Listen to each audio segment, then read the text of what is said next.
Let's talk about our hopes and dreams beyond the reach it seems. Let's talk.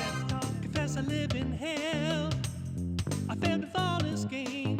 Maybe we can find a new pathway forward or a clue. So we may together be a symbiotic harmony where I can talk to you, you can talk to me.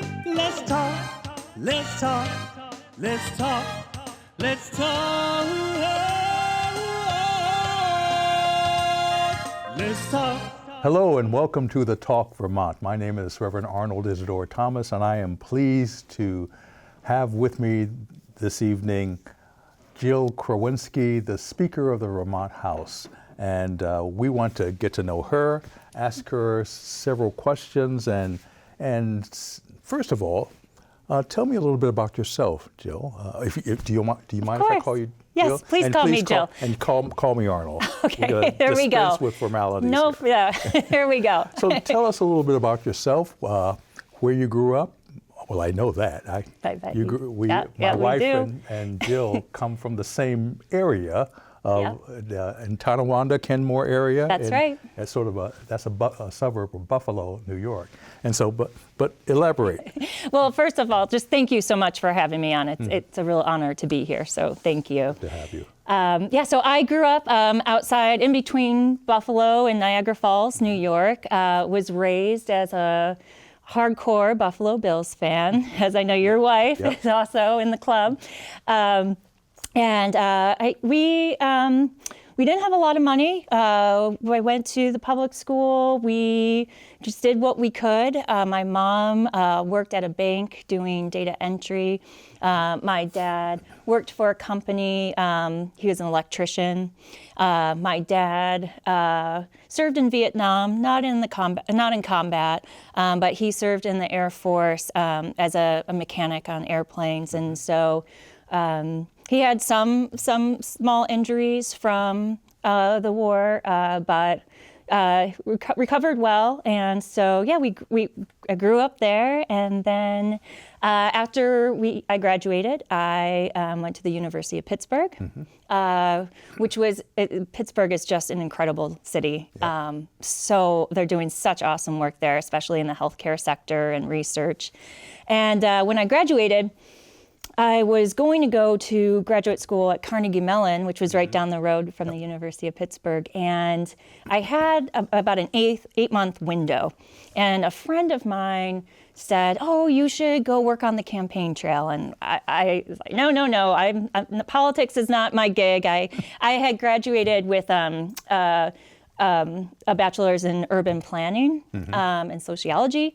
And so I wanted to be more in the community development field, and my friend said, "Well, guess what? Grassroots organizing is a big part of it, and you should try it." So I ended up joining this organization called 21st Century Democrats, which was basically like the AmeriCorps for young Democrats. Okay. So you go through a training in Washington, D.C., where you learn how to knock on doors, how to put voter lists together, how to make phone calls, how to support candidates, how to really inspire people to come together behind an issue or a candidate.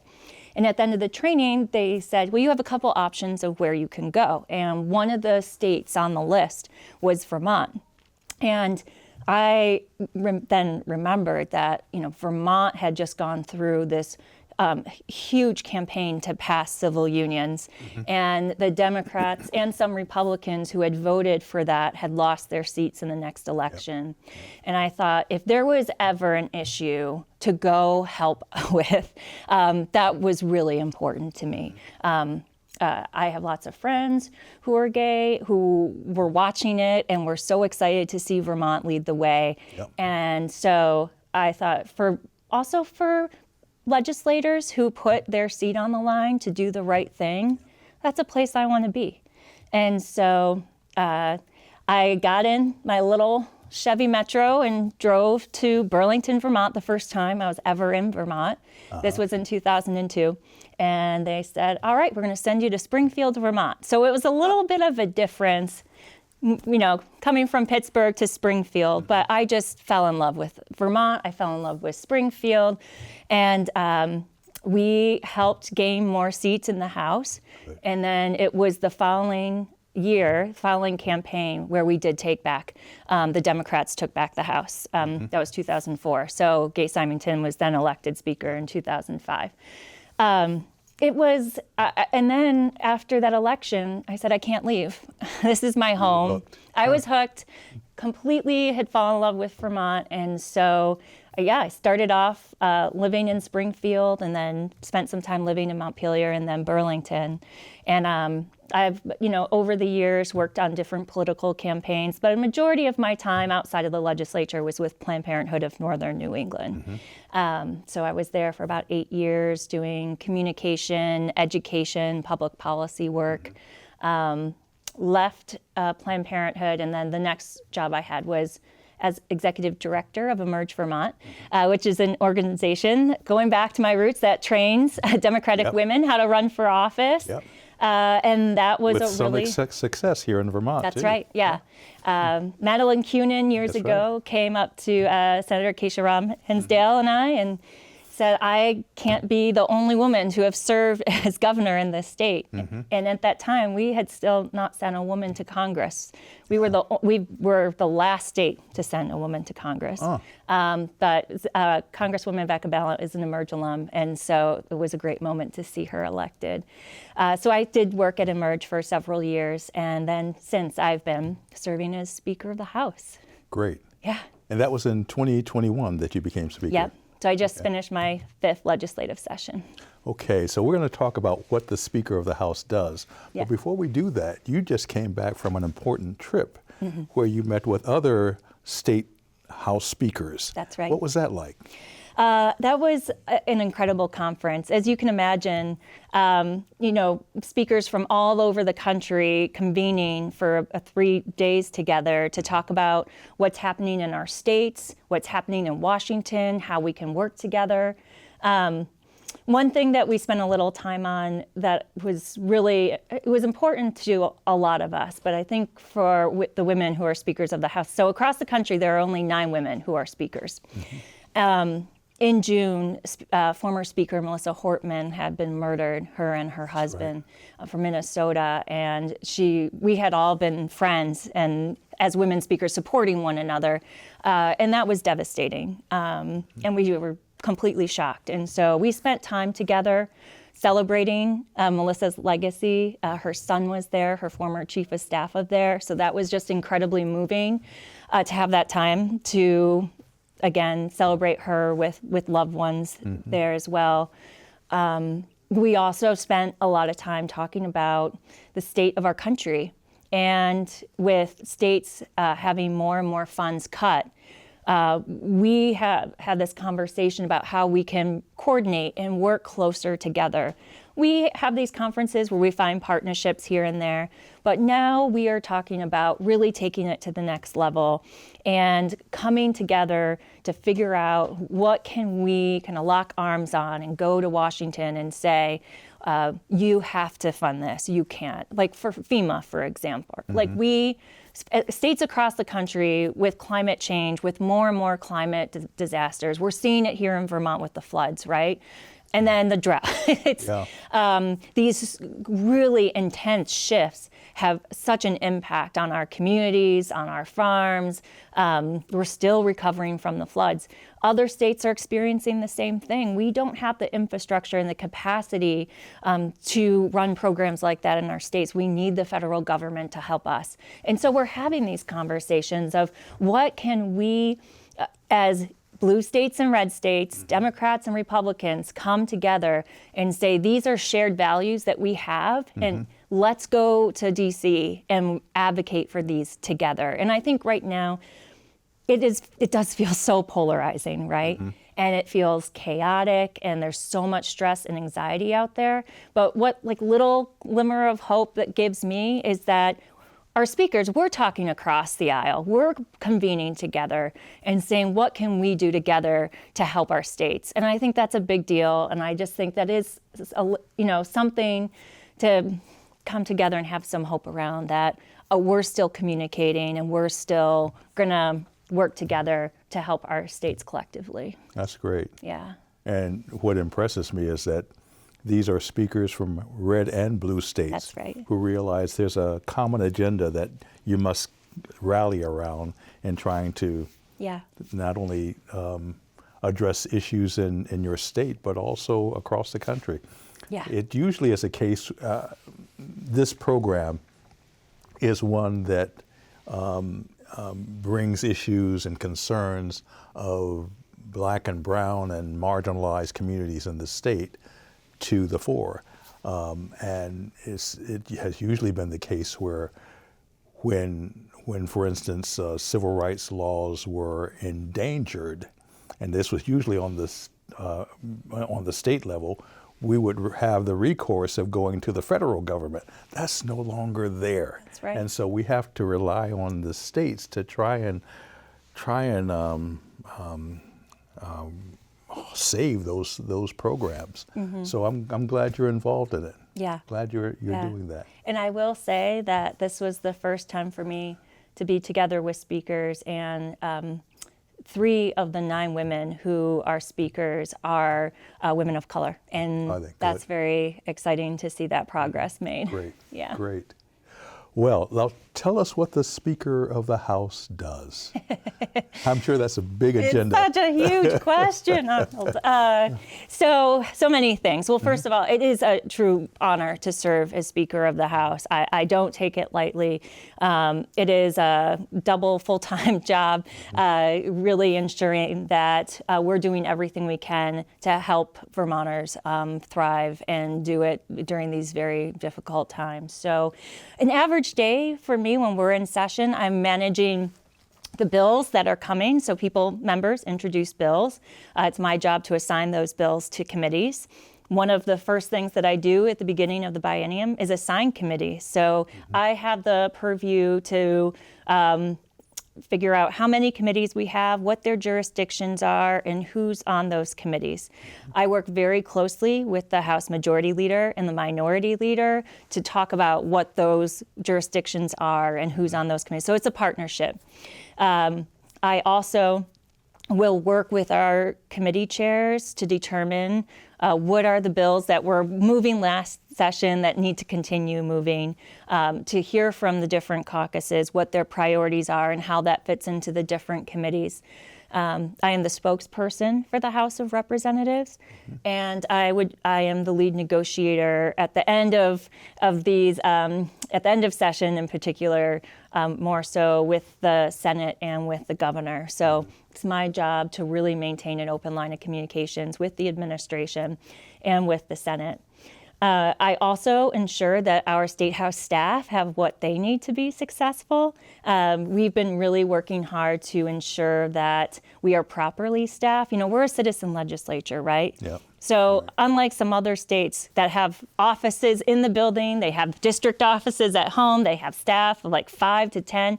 We don't have any of that. But what we do have is this fantastic nonpartisan staff that are there to write our bills, to do the financial analysis, to make sure that our staff have what they need from an HR perspective, an IT perspective. So really ensuring that the building's running okay itself, right? One example, that people might not think about is, I'm doing all this work to ensure that we're passing bills and we're hearing good testimony and people feel welcomed in the building, but also security has been a concern. And so we're having conversations of what does security So look when you like. say security, you mean the safety of the building, the people in the building. So if you haven't been to our State House, I know you have, but it's very open. You don't go through any type of security or metal detectors. We have several entrances that people enter. That's not common. In most places, you have to have a bag check or go through a metal detector. So we're very open, and we've been very proud of that, right? But over the years, we've had some folks come in that have not made it safe, that we've had to, we have a Capitol Police force to ensure that everyone feels safe if someone is coming in who's not well or has bad intentions. We're having conversations about having security cameras in the building. Most people are like, "Don't you have security cameras?" Well, we don't. We didn't for the whole building. So that's a conversation of what that looks like, and it's a balancing act because it's so critical that people feel welcomed in the building. That's paramount. But we want people to also feel safe and be safe. And so that's a conversation that we're having, and that actually came up at our speakers conference too. It's really heartbreaking to hear conversations about whether we need to swap out glass so they're bulletproof or not, It's just heartbreaking. But that's where we are right now. Yeah. And so that's just an example. I also, in my role as speaker, have this awesome privilege to go out when we're not in session across the state. And I go to every single county. I try to hit as many towns as possible. I'm meeting with different members. I'm meeting with different town officials, visiting farms, and I get to meet people that I never would have met before. And they're just doing incredible things in their communities, Rutland has been working a long time on their hub, which is this co-working space. I got to see it when they had just started construction on it. Just went back to see it being in use, it's in use. People are coming in and out of the space. It's alive. It's so exciting and such a great space. They just had West Rutland down the road, Marble Village opening up with these new housing units. And it's exactly where we want housing to be built. And I could share a million stories from the Kingdom or from Addison County. And so it's really great to see what's working and get feedback about maybe what folks feel isn't working. And that I take that back into the building as we prepare for the legislative session. Good. Yeah. Good. It's good to have that sense of what's going on in the rest of the state. Yeah, absolutely. Yeah. You were elected Speaker of the House in 2021. That was during the COVID season. Yeah. And I know you served on committees such as committees related to health. And so during that time when you were coming on as Speaker of the House, in the midst of COVID, what thoughts were going to your mind as to how you could facilitate change, dialogue in the midst of this pandemic that we were going through? Yeah, I mean, it's this weird feeling of time. It feels like it was yesterday, but also 10 years ago. And I just want to put context around it because I had been serving as majority leader, and we had an election in the middle of COVID, right? And Mitzi Johnson was speaker, and on election night, we found out she lost her race. And we knew it was going to be a close race, but we were shocked to hear that she had lost. And so that triggered a recount. We wanted to support her and make sure that we knew that what the results were to make sure that that was the case. But I had not intended to run for speaker. I was going to run as her majority leader again. And so I had to make that decision fairly quickly about whether I was going to put my hat in the ring for it or not. And that was a really hard decision to make because that wasn't something that I was, planning for or hoping for. I was just happy serving as majority leader and serving the caucus in the legislature. So after several conversations, I did decide to run.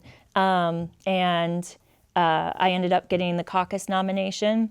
And then the Republicans decided that they were going to support me. They didn't run a candidate against me. Great. And so I was sworn in with a nomination from a Democrat and a Republican. That was important to me. And we started. And the first day of that legislative session was January 6th.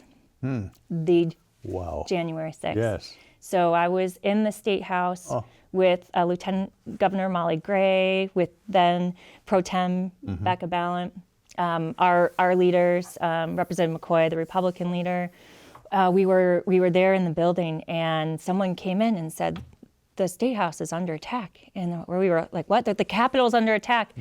And it took us it felt like years, but it took about 5 minutes to understand what was happening, because we had protesters outside the State House. And then to find out what was happening at the nation's capital, it was just horrifying. And that was like how we started that session, after a really difficult time deciding and figuring out how we govern together during COVID. Yeah. How do we set ourselves up? We took the House of Representatives from the State House to Zoom, 150 members. You can imagine folks who have had the experience of working on Zoom, imagine asking for a vote. All those in favor say aye, right? All those opposed say nay. We did a lot of work during that transition time to ensure that we had a really clear path of how we would govern together online, and what the plan B would be if someone got kicked off of Zoom, all those little details. And while that was a really tedious time, because we wanted to get it right, and there was no manual for it. We've never done this before. Yeah. So we made sure we were very thorough as we went along the way. And once we got set up, we were able to start governing and ensuring that we could do what Vermonters needed to get through this. And, we felt like everything was just on fire, right? Like we just wanted to take care of people as best we could, and making sure that masks were getting out, that we were passing laws that would help our health department do the work that they needed to do, and figuring out education. And that was just so hard. And you're having to make these decisions at a time when you don't have a lot of information. We like to make decisions that are data informed, and that we have experience, what's happening there. And so we were trying to do our best with the information that we had. And there were many times where I would be there sitting with members being like, is this the right thing? And really stressing about ensuring that we were doing the best that we could, and that we weren't creating any unintended consequences. And you're trying to do that while being in different towns, talking on Zoom, Yeah. So we really wanted to make sure that at the end of the day, people were taken care of, and that we had a path forward of how we would slowly get back to what a post-COVID world would look like, and what lessons did we learn? What would we continue to do? What would we do differently? There's a lot of public health, things we can talk about. There's also what we learned as a legislature, because before COVID, if you were in the building, we didn't live stream the House of Representatives. There was a VPR stream that you could listen to in real time, but you didn't have access to. So what happened at the State House today? I was curious in the bill, about H102, what happened? You would have to go online and search for what happened. When we came back to the State House after COVID, it was really critical for us that we use the lessons to open up access to keep those going. So again, before COVID, there wasn't a live YouTube stream. Now there is. We kept that. Committees, they had like a little CD that you could request to hear what happened in the committee that was recorded. Oh, cool. Right? But we were behind. We were so behind. And COVID forced us to be creative, and we literally opened up the building in people's homes. So now you can watch, real time what a committee is working on. You can, and I think this is really important, our witnesses now can come in on Zoom. You don't have to drive a mile and a half to come. Yep. It just opened up so many more opportunities of transparency and participation. And that's just one takeaway that I think as governing, that was something that we said, this is good. And we should keep this going and continue to find ways to expand access. Yeah. So that was one of the positive things that came out of governing in COVID. Yeah. But it was really hard. It was hard for everyone. But we learned a lot from it, didn't we? And Vermont was an exemplary. exemplary state when it came to dealing with COVID. Yeah. And so that was good to know that our little Vermont was sort of leading the rest of the country in dealing with this pandemic. It was, when I look back, one of the first COVID, it was like in the first 2 months maybe, COVID deaths was a former member of the legislature. And I think that it like hit extra home for us that, oh my gosh, this is happening and it's happening fast and we have to act. And so I know there was so much loss and so much hardship, but we did the best we can to make sure people were protected and safe. Yeah. Two things just to jump back a bit. When you said you came to Vermont during the time when the civil unions controversy, you might say, was going on. And that was one of the first things I had to deal with also. Really? When I came to Vermont. I was the head of the United Church of Christ in the entire state.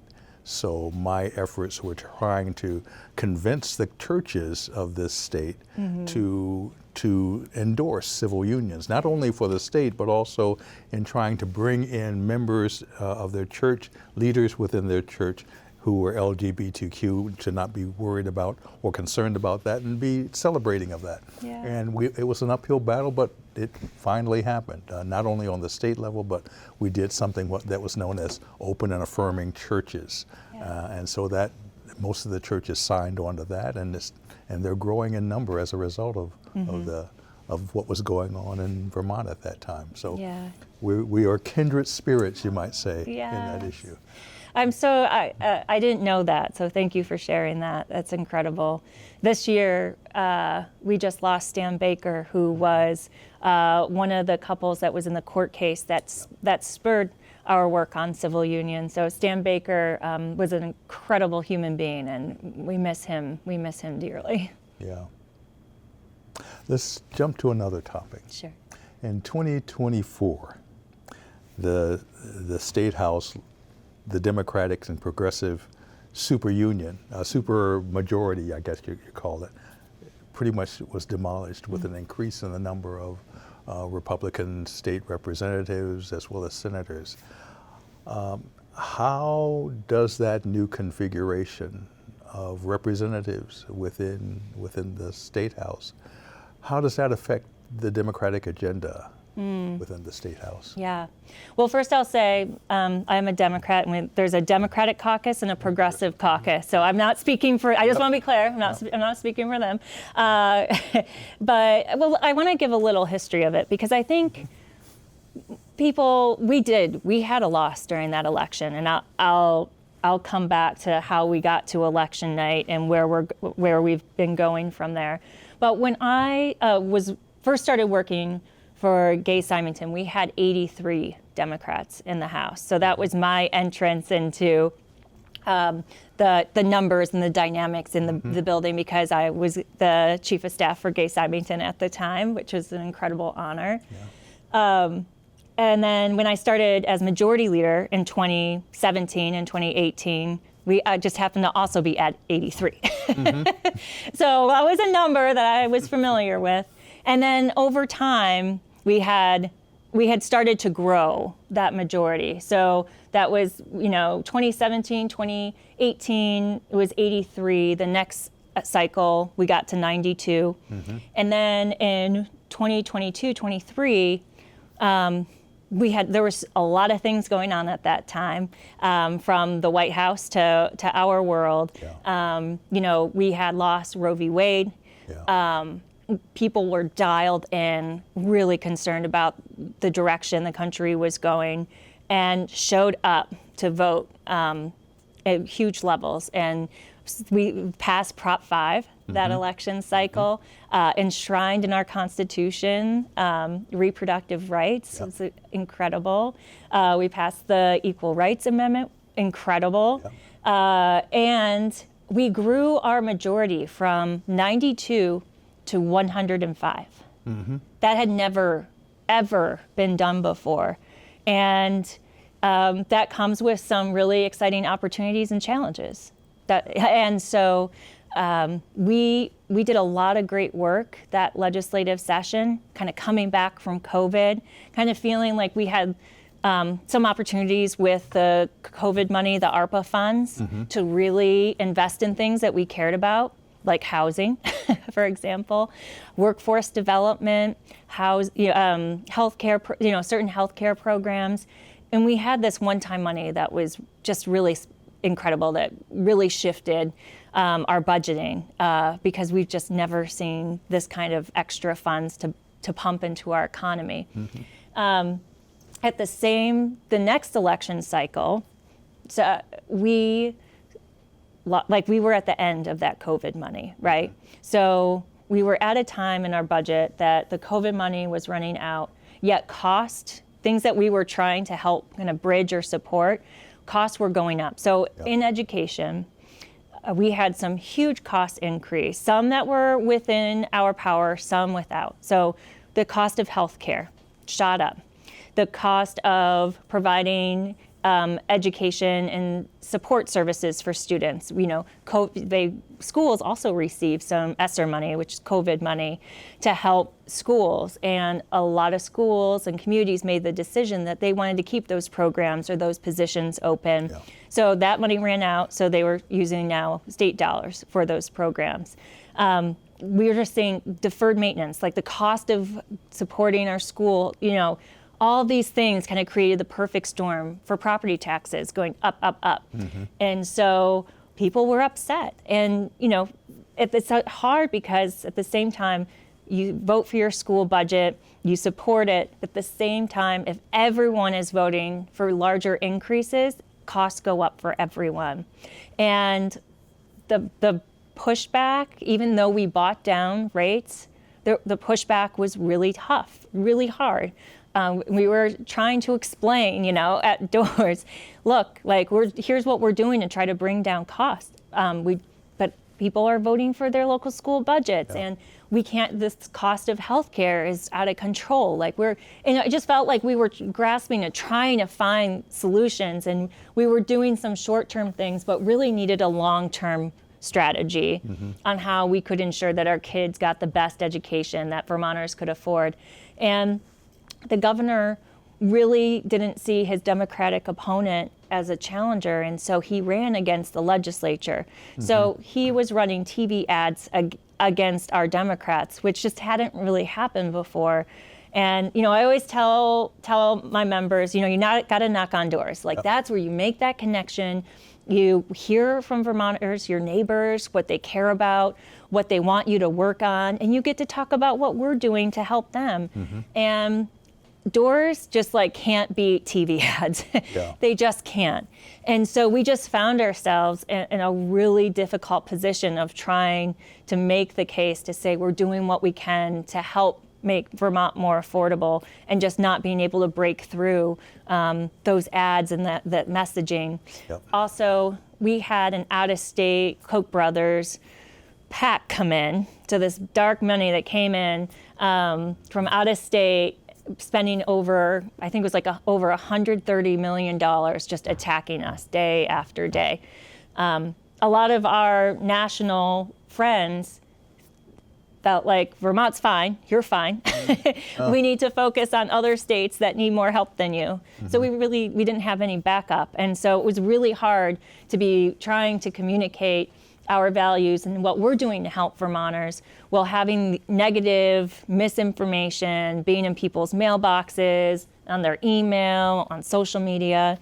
And we couldn't break through. And so, election night was devastating. It was really, really hard to go from 105 to 87.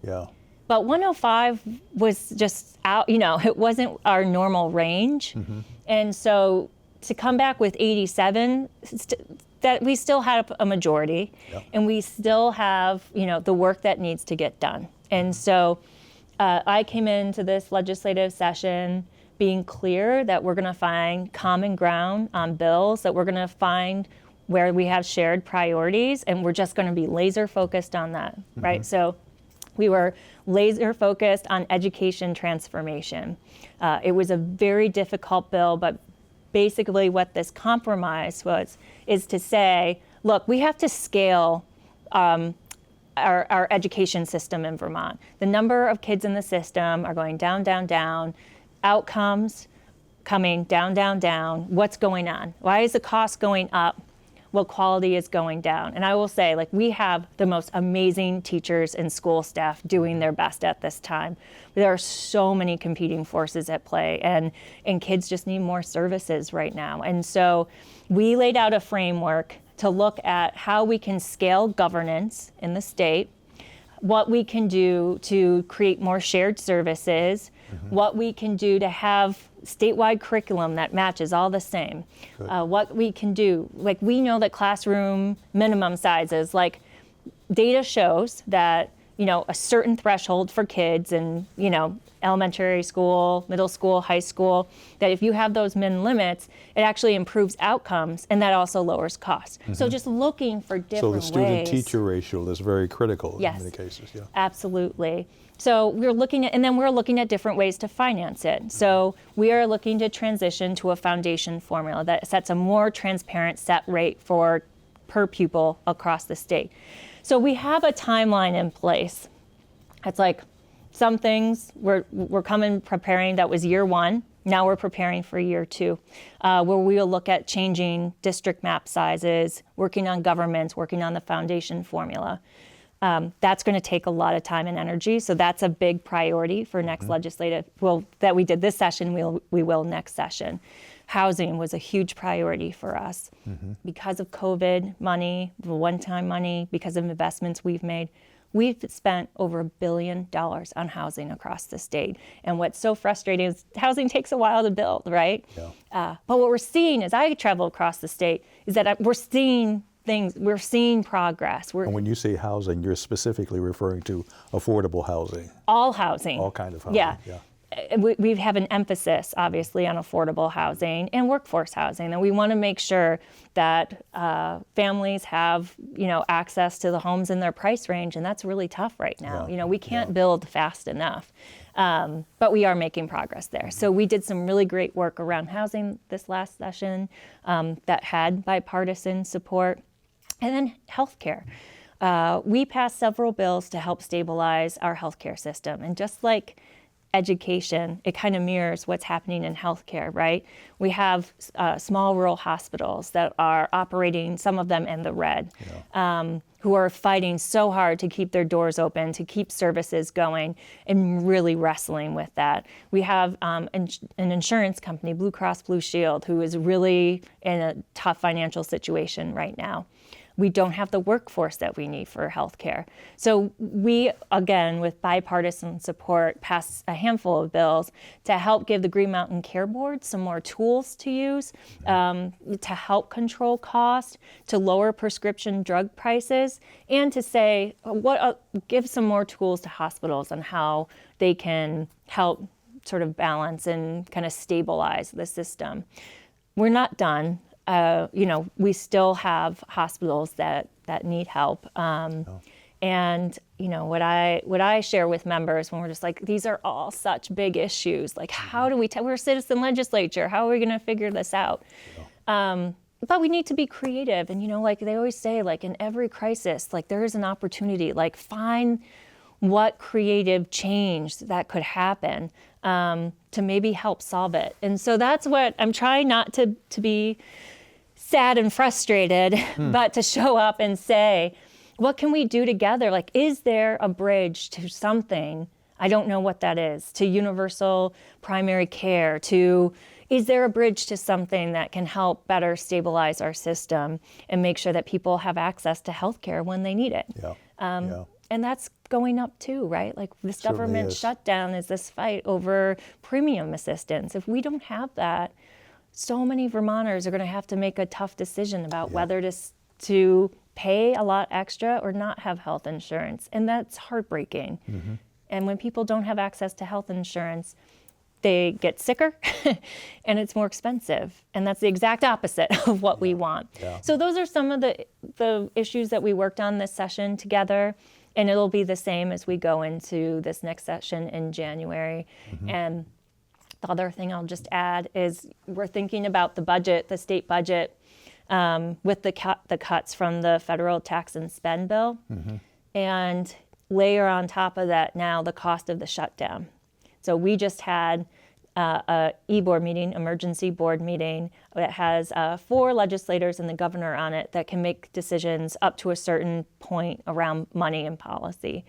And so we saw cuts to SNAP coming down the road. We saw cuts to LIHEAP. And so we were able to come in and make a call to fund those programs for 2 weeks and then regroup to see where the shutdown is at. We've lost a lot of federal money. And so we're going to have to make some tough decisions about what are the core functions of government. Like, is it literally right now in this crisis, like feeding people, making sure they're housed and like they have access to basic health care? Like, what are those core functions that people believe government is a force for good for that we should be doing? And it just, you know, excuse me, for a lot of folks in the legislature who started serving in an era where we had all this ARPA and COVID funds, now we're showing up where we don't have a lot of one-time funds. We don't have, like, we're going to have to really make some data-informed choices about what we do. And the longer this shutdown goes on, the more that's going to impact that too. So it's going to be a tough time, but I have faith that everyone will come together, work together to find a solution. But it's just a completely different budget era than it was, 2 years ago. Yeah. Yeah. And you mentioned this meeting of House speakers across the country. That just to hear you describe it, even though there are many differences that exist between red and blue states, there seems to be some areas of common concern that also exist. I find that this nation is in a crisis mode with the Trump administration cutting essential programs as far as health care, as far as equal opportunity. The DEI program has been cut, has been pretty much devastated.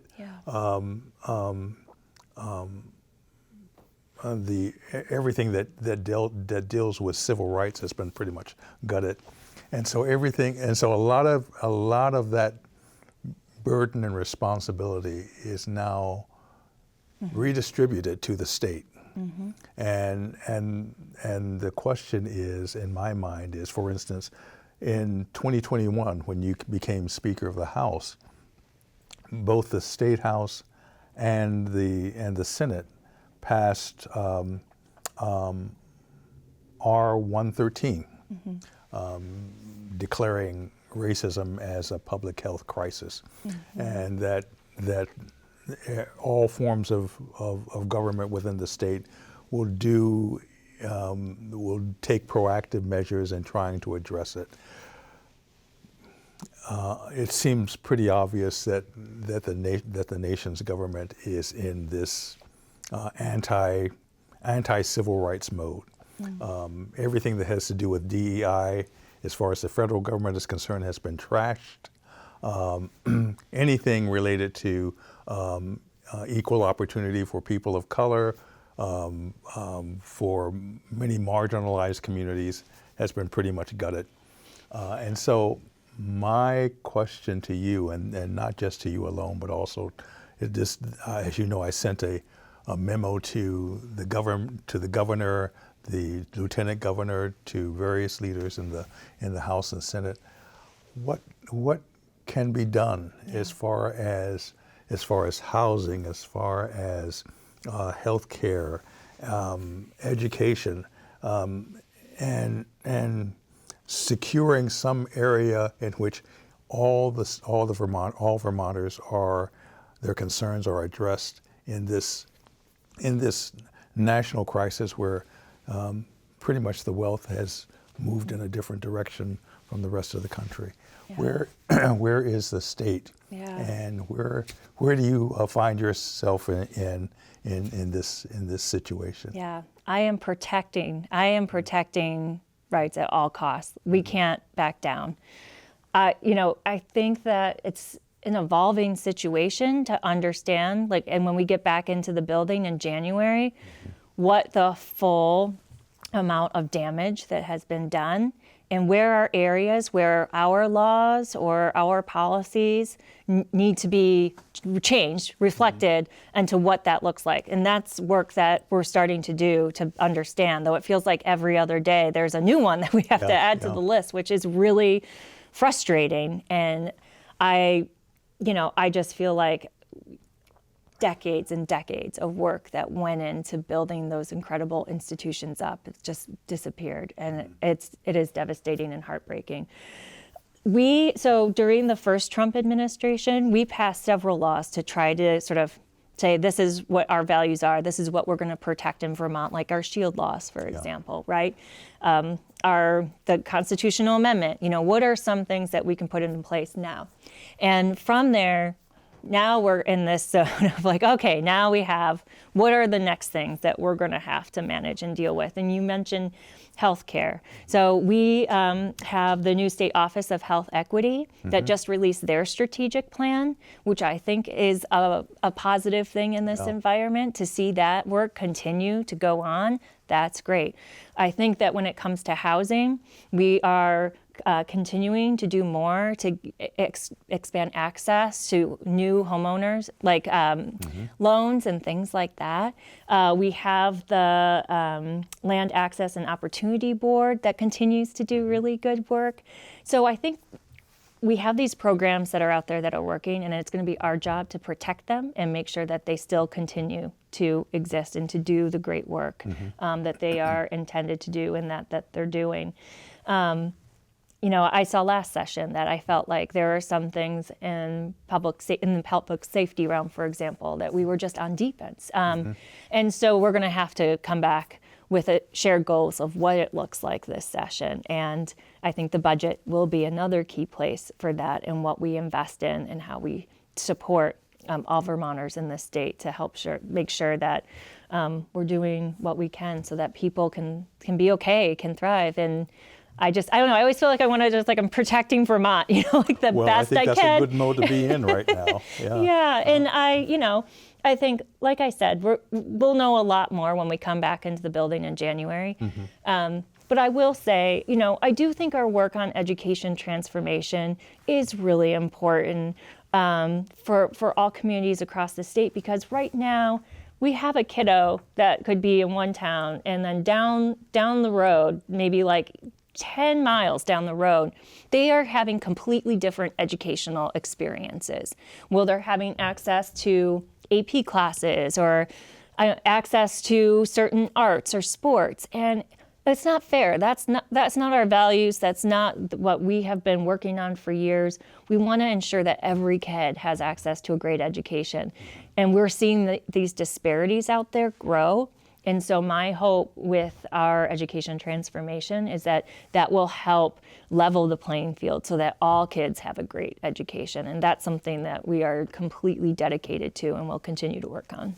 In what ways are you experiencing pushback? Because I imagine that in some cases affect small schools that may have to close to be absorbed into larger districts. And so you have local community identity that's related to a particular school that is no longer there.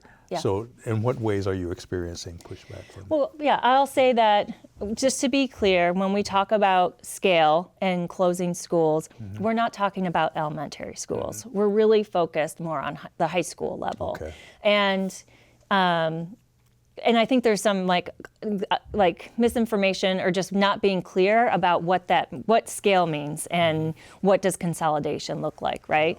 Because we have kids that are on the bus now for a really long time getting to their school, and they're taking that long trip and not getting the education that, again, like their friend down the road could be getting.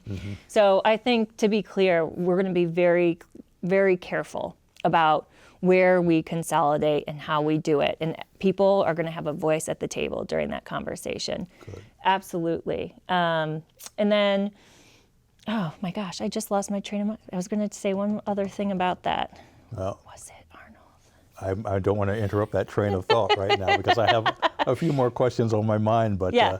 Let's go. It'll come to me. okay. It'll come to me. I'm going to go back to R113 where Yeah. Where the state declared racism as a public health crisis, and that particularly loomed to the forefront of my mind, and probably to yours as well, with the recent discovery of State Senator Samuel Douglas and his chat line involvement with I guess it was racist young Republicans,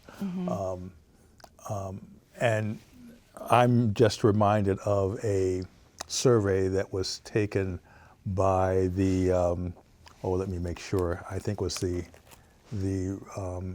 Public Religious Research Foundation back in 2022, where it said the majority of white Americans, and I think it mentioned 70%, majority of white Americans do not have any meaningful relationship with a person of color. And I imagine that expands in multiple dimensions as far as Vermont is concerned, being the second whitest state in the Union. So I was wondering, to what extent can there be a follow-up on that resolution and that works in cooperation with the Office of Racial Equities, Susanna Davis' office, and the governor's office, in making sure state legislators in both the House and the Senate are exposed to programs of racial sensitivity, concerned about what's going on as far as people of color and not just people of color, but other marginalized groups in the state as well, so that our state legislators can be part of the solution and not contribute to the problem. Is there a way and a facilitation by which that can occur within the State House? I absolutely think so, but I think some of that's already happening now.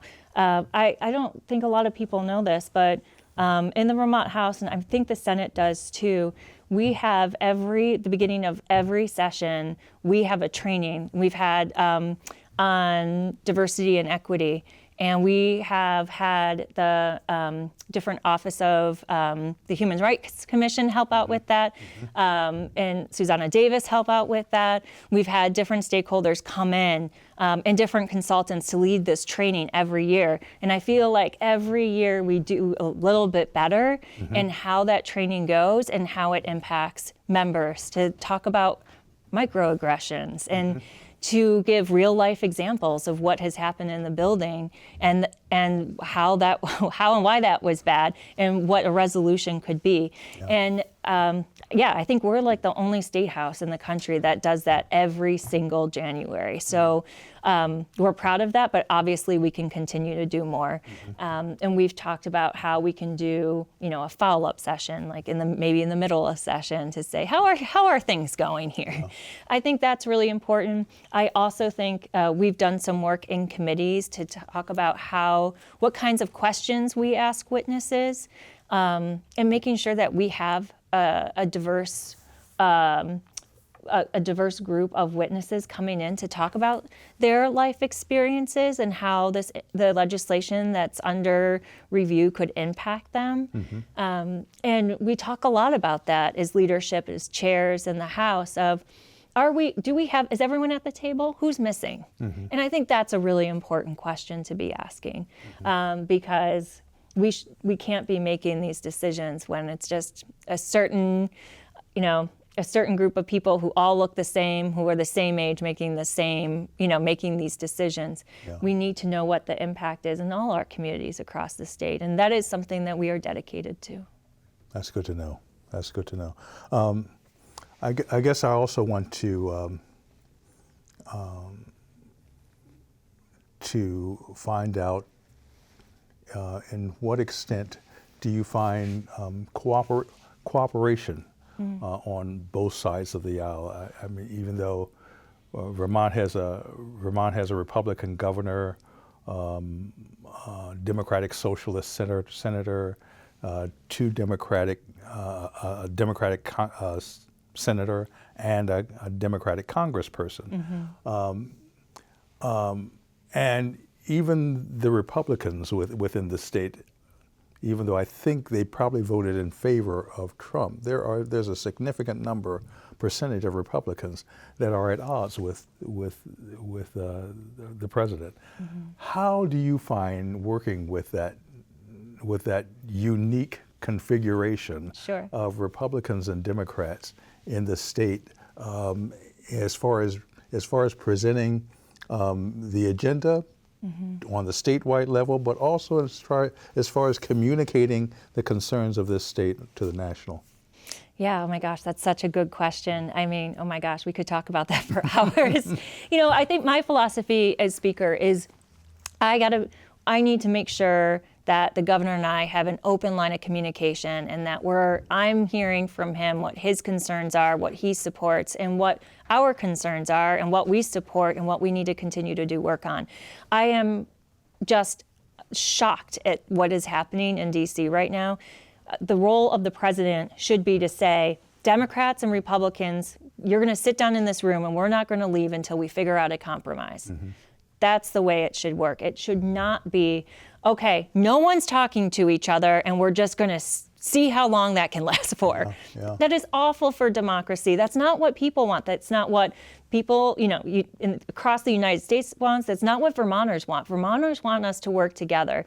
And so that's why I'm proud that even though we've had some really tough budget debates here that have been messy and tough, at the end of the day, we are always coming to the table together to find a path forward. And so I'm feeling that tension of being so frustrated with Washington and being like, at least like we're staying committed to that here, right? And I think that's really, creating these relationships so that when we have these tough conversations, we know that we can go out and get a coffee together, that, we could talk about our kids' sports game last night.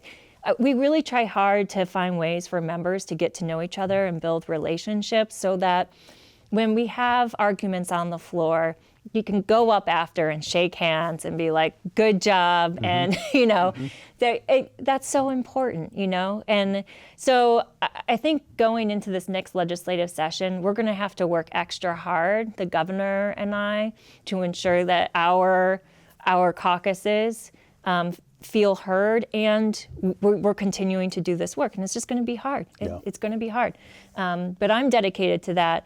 And I know that our leadership in the House are dedicated to that. And I think the governor is too. So we're going to have to get through this together. And I think we're going to do it. Well, Jill, I trust and I feel confident with individuals like you in the State House. We're going to actually get through this. We will. I thank you for being a part of this conversation, to being involved in this session of the Talk Vermont. And there was no way we could cover all the questions I wanted to ask you. Right. But I hope to have you on again when we have an opportunity to just follow up on where we left off. Love that. I'm happy to come back anytime. Thank you. And thank you for being a part of this discussion, this session of the Talk Vermont. Next time, we're going to meet with the Green Mountain Gospel Choir. It is one of two gospel choirs in the entire state. The other one is in Montpelier, Vermont. And we're going to find out how a music tradition rooted in the African American experience thrives in one of the whitest states in the Union. So we hope that you'll join us. This will be in November, so this will be part of our Thanksgiving session, and we hope that you will join us. In the meantime, be safe, be well, and be blessed. See you next time.